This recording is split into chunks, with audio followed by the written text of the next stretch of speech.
رمضان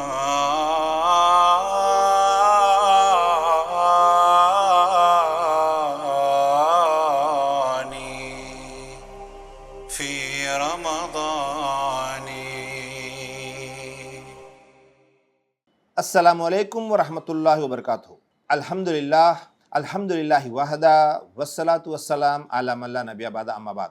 फ़ौज़ु बिल्लाहि मिनश शैतानिर रजीम। बिस्मिल्लाहिर रहमानिर रहीम। रब्बि इश्रह सदरी वयस्सिर लि अमरी वहलुल उक़दतम मिन लिसानी यफ़क़हू क़ौली। रब्बि ज़िदनी इल्मा रब्बि ज़िदनी इल्मा रब्बि ज़िदनी इल्मा सुब्हानक ला इल्म लना इल्ला मा अल्लमतना इन्नका अंतल अलीमुल हकीम। అపార కరుణామయుడు పరమ కృపాశీలుడైన అల్లాహ్ పేరుతో ప్రారంభిస్తున్నాను. సోదర మహాశయులారా, సోదరిమణులారా, రమజాన్ యొక్క విశిష్టత అనే కార్యక్రమంలో మరొక భాగంలో మనము వచ్చేసాము.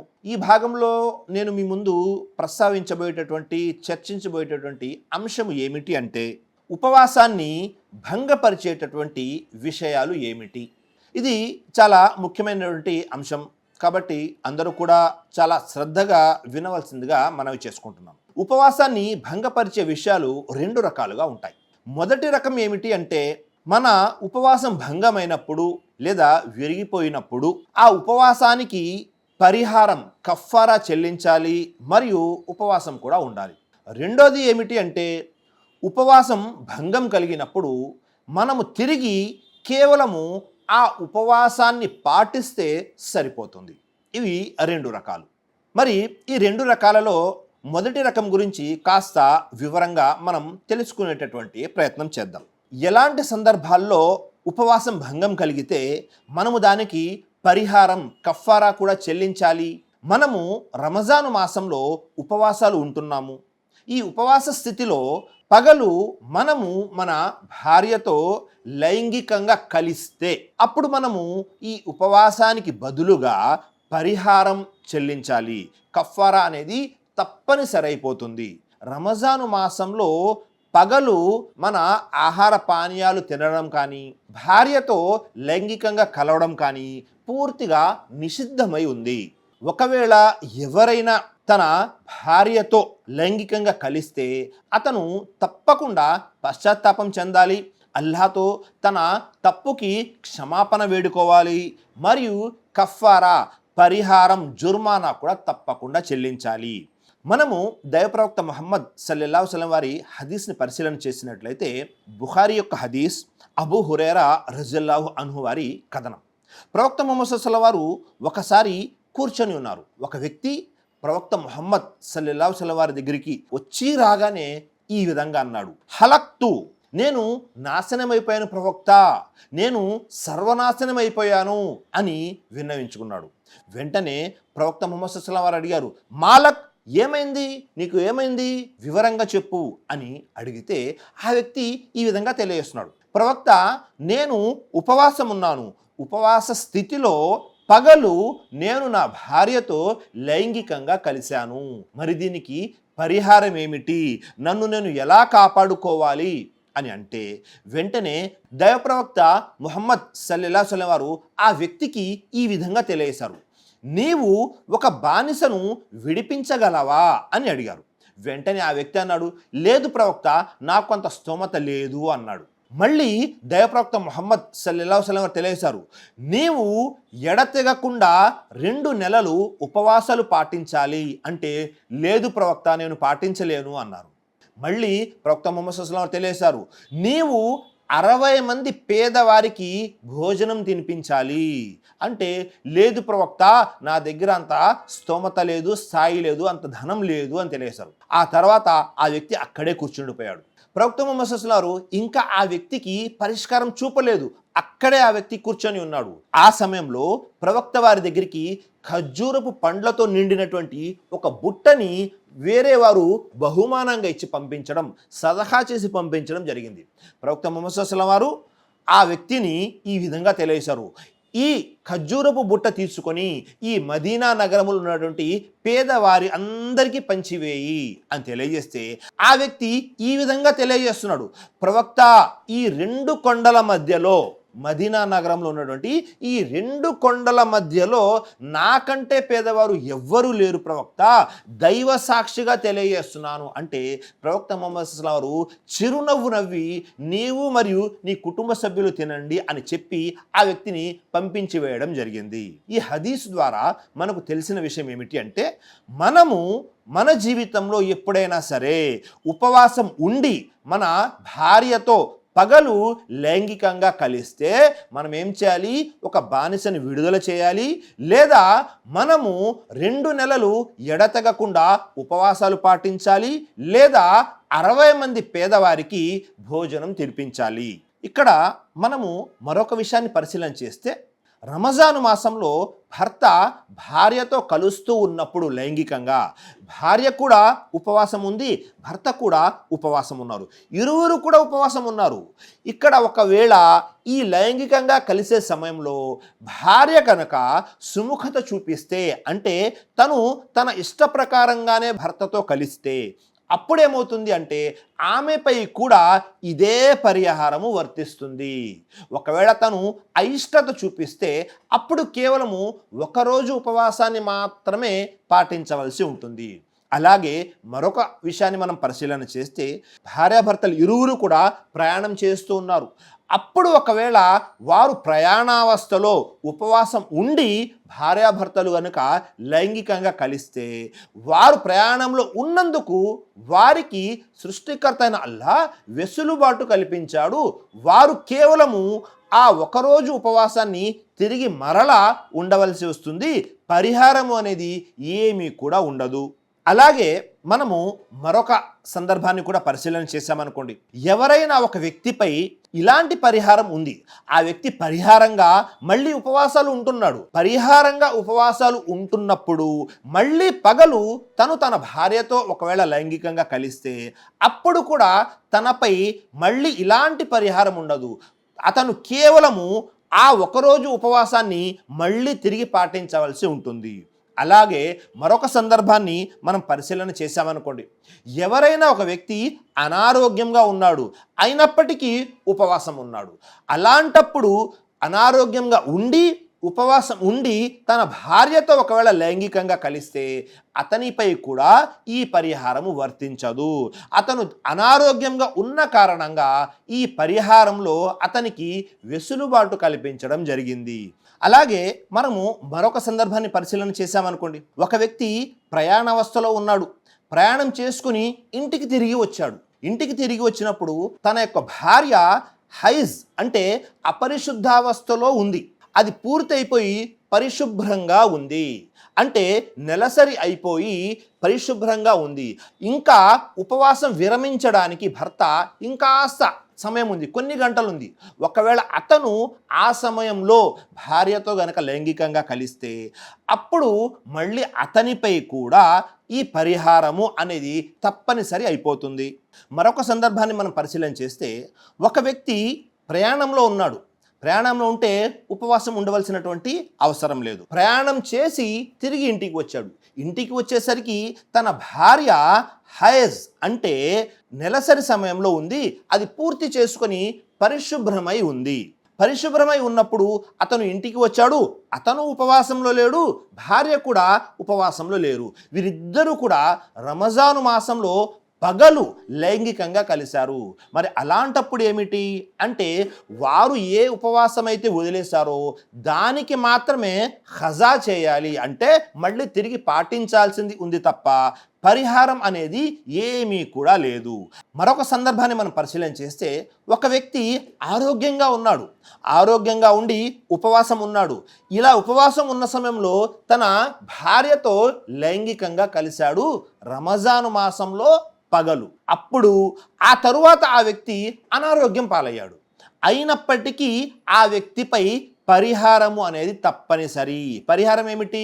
ఒక బానిసను విడుదల చేయాలి, లేదా 2 నెలలు ఎడతెగకుండా ఉపవాసం ఉండాలి, లేదా 60 మంది పేదవారికి అన్నం తినిపించాలి. ఎందుకని అంటే ఆ వ్యక్తి ఉపవాసంగా ఉన్నప్పుడు ఆరోగ్యంగా ఉన్నాడు కాబట్టి, ఆ తర్వాత అనారోగ్యం అయినప్పటికీ ఆ వ్యక్తి మీద ఇది తప్పనిసరి అయిపోతుంది. అలాగే మరొక వ్యక్తి ఉన్నాడు. ఆ వ్యక్తి మధ్యాహ్నం నుంచి ప్రయాణం చేయవలసిన అవసరం ఉంది. పొద్దున్నుంచి అతను ఉపవాసంలో లేడు, కానీ రంజాను మాసం. కానీ అతను తన భార్యతో పగలు మధ్యాహ్నం నుంచి ప్రయాణం చేయాలి, ప్రొద్దున్న అతను తన భార్యతో లైంగికంగా కలిశాడు. అప్పుడు ఆ వ్యక్తిపై కూడా పరిహారం అనేది తప్పనిసరి అయిపోతుంది. ఎందుకని? ఇంకా ప్రయాణం అనేది ప్రారంభం కాలేదు, ఇంకా తను ప్రయాణం ప్రారంభించలేదు. కాబట్టి అతనిపై ఈ పరిహారము అనేది, చెల్లింపు అనేది తప్పనిసరి అయిపోతుంది. పరిహారం మళ్ళీ ఈ 3 విషయాలు. అయితే ఒక బానిసను విడుదల చేయాలి, లేదా 2 నెలలు ఎడతెగకుండా ఉపవాసం ఉండాలి, లేదా 60 మంది పేదవారికి అన్నం తినిపించాలి. ఇది తప్పనిసరి అయిపోతుంది. అలాగే మరొక ముఖ్యమైనటువంటి విషయం ఉంది. అదేమిటి? ఎవరైనా ఒక వ్యక్తి ఉపవాసం ఉండి తెలియని కారణంగా మరచిపోయి తన భార్యతో లైంగికంగా కలిస్తే అప్పుడు ఆ వ్యక్తిపై ఎలాంటి పరిహారము లేదు. బుఖారీలో ఒక హదీస్ గ్రంథాన్ని నకలు చేయడం జరిగింది. ఒకవేళ ఎవరైనా ఒక వ్యక్తి మరచిపోయి భార్యను కలిస్తే ఎలాంటి పరిహారము చెల్లించవలసిన అవసరము లేదు. తిరిగి ఆ ఉపవాసాన్ని మాత్రమే పాటిస్తే సరిపోతుంది. కానీ ఇక్కడ గుర్తుంచుకోవాల్సిన విషయం ఏమిటి? జ్ఞానం లేని కారణంగా, మర్చిపోయిన కారణంగా. ఒక్కసారి ఆలోచన చేయండి, ప్రాపంచిక విషయాల్లో మనం జ్ఞానాన్ని ఎలా పెంచుకుంటున్నాము? ఈ రోజుల్లో ఎవరైనా నాకు ఈ విషయం తెలియదు అంటే అది కేవలము అబద్ధం మాత్రమే అవుతుంది. నిజంగానే ఆ వ్యక్తికి తెలియకపోతే అది వేరే విషయం. కానీ పరిహారాన్ని తప్పించుకోవడానికి అబద్ధం ఆడితే మాత్రము అల్లాహ్ దగ్గర దానికి సంబంధించినటువంటి శిక్ష కూడా ఉంటుంది. కాబట్టి తెలియని కారణంగానో మర్చిపోయో చేస్తే ఎలాంటి పరిహారము లేదు. ఇప్పటి వరకు చెప్పినవన్నీ కూడా ఉపవాసాన్ని భంగపరచడంలో మొట్టమొదటి రకం. అంటే ఉపవాస భంగపరిచిన తర్వాత మనము పరిహారం చెల్లించాలి. ఇక రెండవ రకాన్ని మనం పరిశీలన చేస్తే, ఈ రెండవ రకంలో ఉపవాసాన్ని మనము భంగపరిస్తే తిరిగి ఆ ఒక్క ఉపవాసాన్ని మాత్రమే పాటించవలసి వస్తుంది, ఖజా చేయవలసి వస్తుంది. అందులో మొట్టమొదటిది ఏమిటి అంటే, మనము తెలిసి ఏదైనా తినడం కానీ త్రాగడం కానీ చేస్తే తప్పకుండా మళ్ళీ మనము ఆ ఉపవాసాన్ని తిరిగి పాటించాలి. ఎందుకని? ఆ ఉపవాసము భంగపరచబడింది, ఆ ఉపవాసం విరిగిపోవడం జరిగింది. కాబట్టి సృష్టికర్త అయిన అల్లాహ్ ఖురాన్ గ్రంథంలో ఈ విధంగా తెలియజేస్తున్నాడు, వకులు వషరబు హత్తా యతబయ్యన లకుముల్ ఖైతుల్ అబియజు మినల్ ఖైతిల్ అస్వది మినల్ ఫజ్ర్. మీరు తొలిజాములోని తెలుపు నడిరేయి నల్లటి చారలో నుండి ప్రస్ఫుటం అయ్యే వరకు తినండి, త్రాగండి. అంటే మనము రాత్రంతా తినే అవకాశం ఉంది, కానీ పగలు తినేటటువంటి అవకాశం లేదు. కాబట్టి మనం ఏం చేయాలి? ఎట్టి పరిస్థితుల్లో తినడము త్రాగడము చేయకూడదు. మరొక హదీస్లో దైవప్రవక్త ముహమ్మద్ సల్లల్లాహు అలైహి వసల్లం వారు కూడా తెలియజేశారు. అబూ హురైరా రజియల్లాహు అన్హు వారి కథనం, బుఖారీ షరీఫ్ యొక్క హదీస్. ప్రవక్త వారు ఈ విధంగా తెలియజేస్తున్నాడు, వల్లజీ నఫ్సీ బియదీహ్ లఖులూఫు ఫమిస్సాయిమి అత్యబు ఇందల్లాహి తఆలా మిన్ రీహిల్ మిస్క్ యత్రుకు తామహు వ షరాబహు మిన్ అజ్లి అస్యాములి వ అనా అజ్జీబి.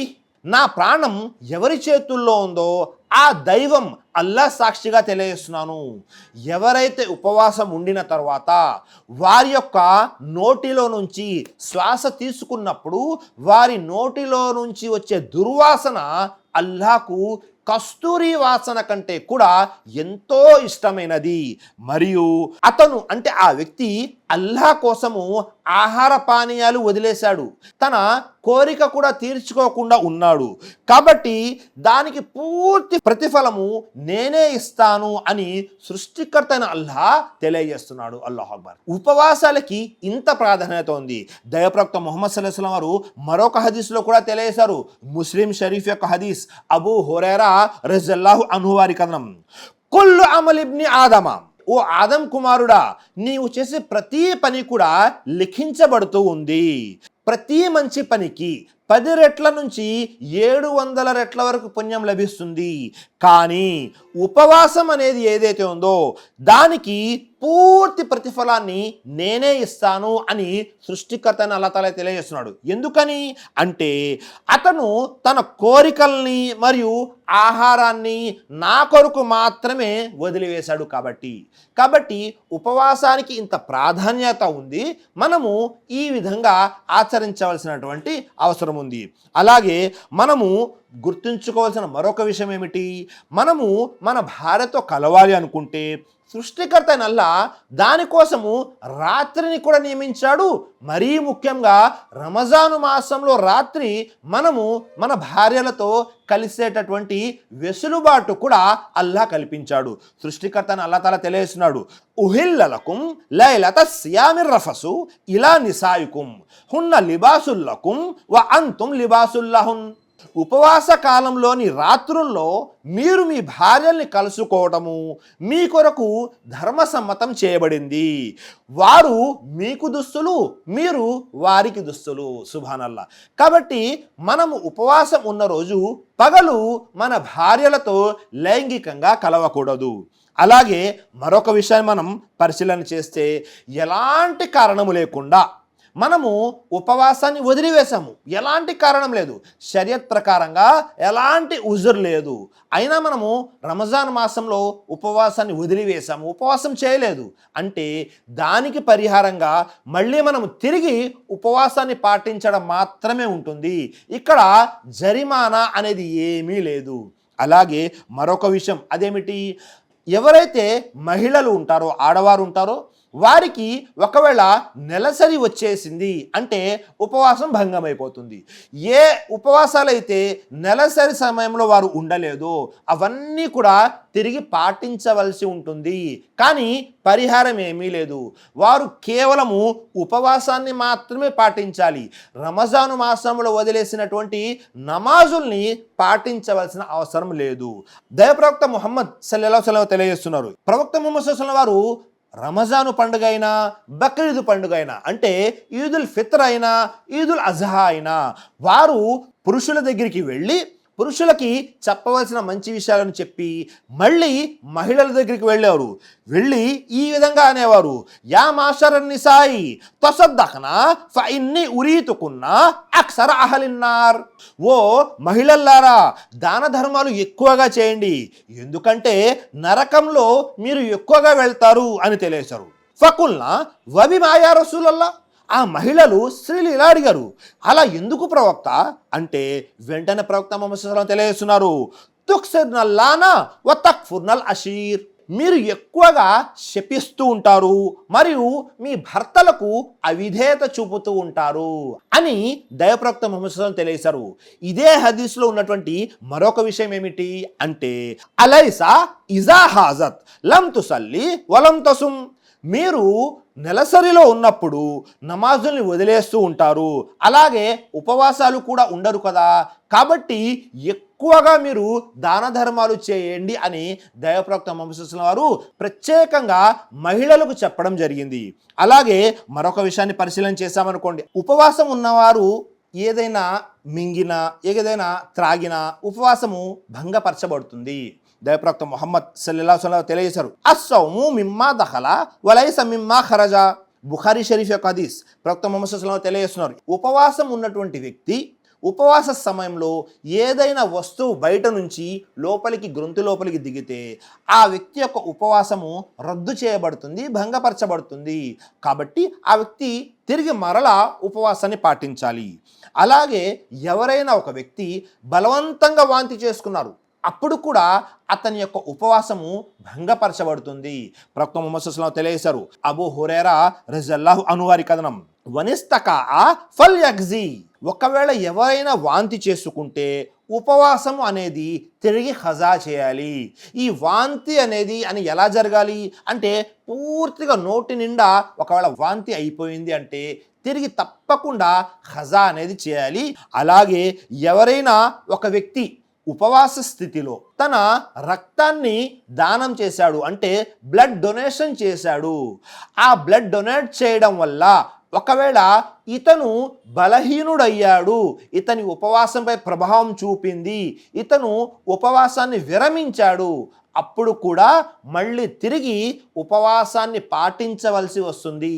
ఒకవేళ పరిస్థితి చాలా క్లిష్టమైంది అయితే అతను ఏం చేయాలి అంటే, ఒక వ్యక్తి యొక్క ప్రాణాన్ని కాపాడడం కొరకు అతను ఈ రక్తాన్ని దానం చేసి మళ్ళీ ఉపవాసాన్ని తిరిగి పాటించవలసి ఉంటుంది.